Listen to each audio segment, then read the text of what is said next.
What up? Y'all tuned in to Ian's podcast. Man, on this episode, man, really we're gonna be diving into the book Black Fortunes. It was funny how I came across this book. I actually came across it because it was my mom's book. You feel me? It was sitting on her desk, due to COVID-19. Everybody got to work from home. She was working from home. So, I happened to look over there and seen that she had this book called Black Fortunes. And when I looked at the cover, it was like real old school, black cover, hardcover book. But it was like it showed like old school individuals. And then, Black Fortunes, it caught my attention, me being black, and me also trying to, build black wealth, amongst myself, but also for the next generation.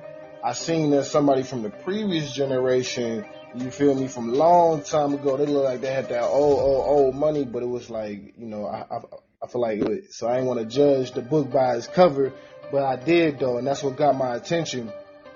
Ended up opening up the book, and I think it's called like the prologue or something like that. But I ended up reading the book, and it was crazy because it was talking about basically during those times in the earlier years of America, there was a lot of black successful entrepreneurs and business owners that made the most out of their circumstances, which means they came out of slavery, left slavery. Some of them left slavery. Some of them was born outside, like first generation outside of slavery, stuff like that. They left slavery and became millionaires, building these very, very, very, like, you feel me, lucrative companies and having these portfolios with real estate, investments, like, you feel me, like, it was one black woman, man, she was so good at investing and trading, like, she was buying and investing in metals, companies, all type of stuff. And it was crazy thing about it was she was black, a black woman at that time, which, if you know, back then, times was real sexist, times was biased. Now, imagine being black and being a woman back then with that amount of riches. You had to go through a lot, and that's the book also, chimed in on that too, man. The book talked about, man, like the overall testimony, because it was saying that it was kind of hard to retrieve, like, a lot of the information due to the fact that, a lot of information they got was from diaries, memoirs they wrote, like close relatives and things of that nature.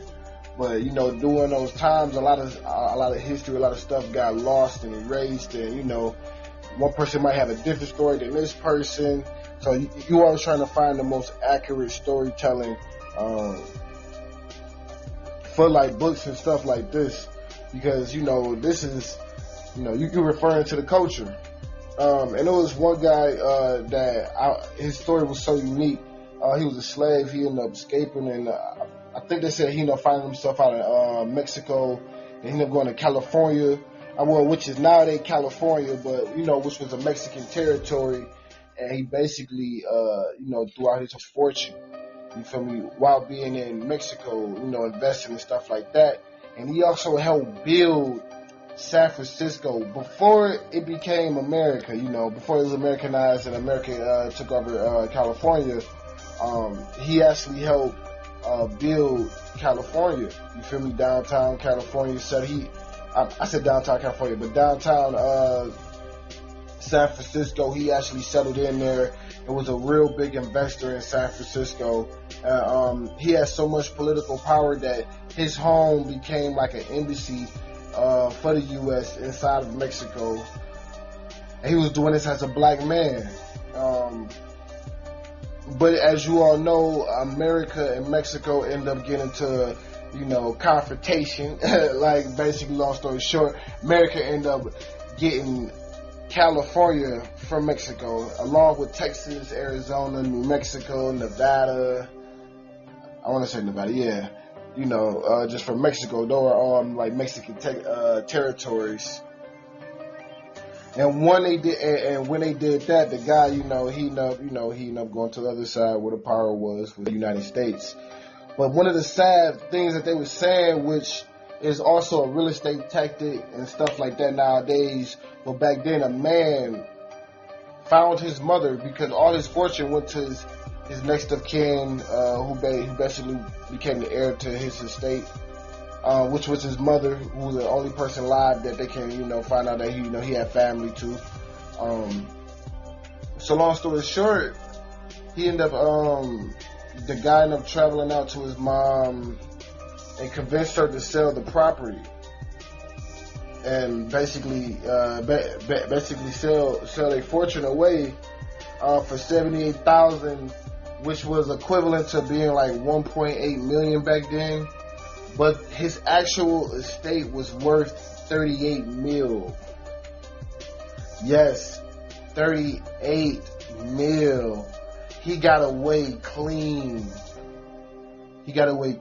Man. And he know he came up, but honestly, at that time, how would she would have known the actual real value of what her son had built? And then at that, because there was around to, she probably didn't see it, like, she probably didn't see till now, or probably, I don't know, I can't really speak for her. But all thing I know is that the dude came up. It was a white dude too. I just throwing that out there. I ain't trying to, pick sides, nothing like that. Just saying it was a white dude. He ended up talking to her and was like, yeah, I give you $78,000, for everything. And that $78,000 was equivalent in today's money of being 1.8 million. But, which did bless her. You feel me? At the end of the day, she was blessed out of the efforts that her, of what her son had built. But it was another, damn near, another damn near 36 million left on the table that their family could have benefited from, just in general. But, just going more deeper into it, there were other stories in there. There were stories about, a guy out of Memphis. I want to say it was Beale Street. He ended up buying a property on Beale Street. And he became a real big, being able to capitalize on when I think Memphis burned down way back in the day. He was able to capitalize on properties just due to the natural devastation that was occurring. And anybody know about real estate, man, whenever the market dropped, that's one of the best times to go buy. And because he had, he came up on all his money, he was able to keep doing that. He was able to keep flipping his money, utilizing real estate. He was one of the best at doing that during that time. And I don't know his name off the top of my head. I have to go back to the book to reference his name. But I'm also saying this so you can go check out the book as well. That link will be in the description below, where you can go find the book on Amazon. You can go shop for the book. They should have the audio and also the physical book if you want to listen or read it.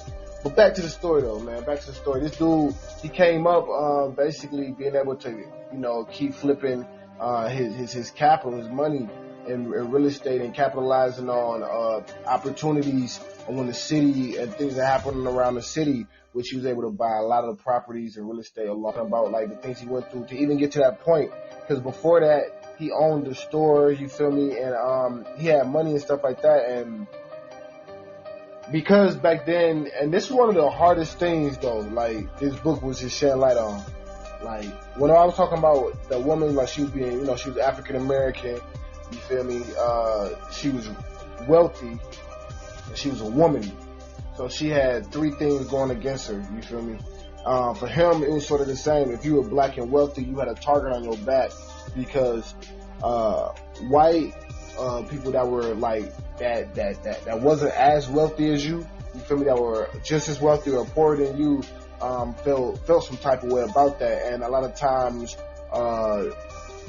created malicious. Well, I wasn't gonna say malicious group, but basically just created groups that come out. You feel me? Loot your stores, your homes, and basically kill or torture, you feel me, African Americans that were in the wealthy communities or in the wealth class. We are familiar with what happened with the Black Wall Street, but things like this were occurring all over the country, and this is why a lot of wealthy people they went into basically hiding and stuff like that. They wasn't really too much on Front Street when it came down to showing off their wealth and things of that nature. And especially when it came down to the women as well, because they didn't want to become a target amongst men of their own culture. So this guy in particular, his story was one that was also very unique. Just going back into his story is one unique. He got shot in the head twice. And it was both just due to just racism. One of them, guys came to come burn down his store. He owned one of the first black billiard clubs and stuff like that. And, he was getting a lot of money from it. And they came and burned down his club. And one of the guys shot him in the head. They jumped him and one of the guys shot him in the head. He ended up surviving. Now, just being shot in the head one time, I know for a fact that had some type of traumatizing and physical, just like damage to you. You feel me? Especially during times like that where, like, if we think racism and inequality is big now, back then it was like, man, it was head on. Like, your life was really, like, our life is on the line now, just that nature. But it was the same struggle, but even more back then. And they were getting away with it. They getting away with, people getting away with things now, but back then it was so common, and it was law at one point in time too. So we gotta always keep that in mind. I know a lot of people like to do a compare and contrast at times and what they're going through. Like, the pain that you endure, the pain that you're enduring right now is valuable. But man, we gotta keep it real. What they was going through back then, man, shit. Like, man, it must have been hard to kind of stay sane and stay just emotionally sound and mentally sound, knowing that everywhere you go, everything you do is going to always be a target on your back just to live. So, but going back into the story, like, that's what people were saying about him. Like, after he got shot in the head the second time, which was by a police officer, they said, like, people, they say his demeanor was kind of, he was kind of mean, snobby a little bit, but they were saying, like, honestly, you've been through a lot. Like, I'd be kind of straightforward to the point where it's like, man, like, in order for me to get here, I've been shot twice and had to travel, and, I just went through a lot just to get to this certain point. But not really going to his character. It was, going to his story, he ended up investing into Bill Street.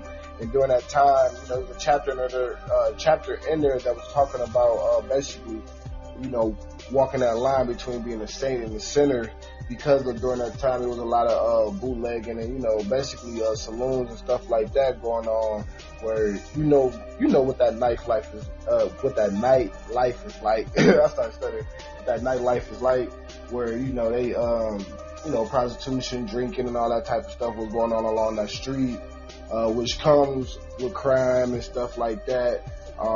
And they were saying that because he owned a lot of those properties, he owned pretty much that whole street, that he was allowing it to happen, where he had the power and the control to just shut everything down. But they also were talking about how he met a young lady who came from that type of background, ultimately was able to switch his mindset, you feel me, and he did clean up the streets, and started reinvesting. And then, they talked about, the likes of like Madam C.J. Walker and things of that nature. But a lot of things that I found out that was very common was like those stories, like, in order to get to that position, that place to where they was at, they had to endure a lot of adversity, trauma. They had to reinvent themselves multiple times, and they had to look themselves in the face and just basically accept the challenge. And a lot of them live like basically like live longer than the average lifespan. It was 6 individuals. I'm still reading the book, so then I don't want to drop too many jewels on y'all right now, and I also don't got too many jewels to drop because I'm in the process of still reading the book. But as I'm reading the book, I'm realizing how powerful it really is, and especially when we talk about African Americans, man, we don't really know too much of our history.